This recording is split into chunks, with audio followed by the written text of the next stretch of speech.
John Buse from Hodinkee.com.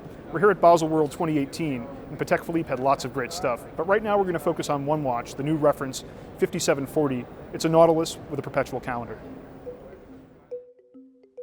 Here we are with the new Patek Philippe Nautilus perpetual calendar reference 5740. This is the first of what Patek Philippe calls its Grande Complications, to appear in a Nautilus. One of the first things you'll notice when putting this watch on your wrist is its heft. The case and the bracelet are solid white gold after all, but what you also notice is its thinness. This watch is only 8.42 millimeters thick and 40 millimeters in diameter. It's also the thinnest watch in the Patek Philippe collection to utilize caliber 240Q.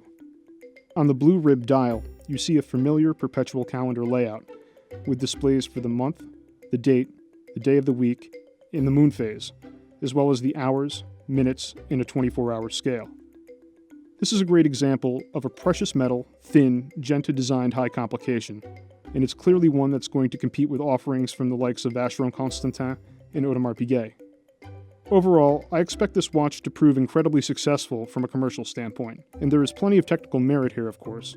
Part of me prefers to see the Nautilus as a sports watch, though, not as a high complication. But of course, this is territory that other sport luxury watches like the Overseas and the Royal Oak have already covered for some time. The Patek Philippe Nautilus perpetual calendar reference 5740 in white gold will be priced at $119,073.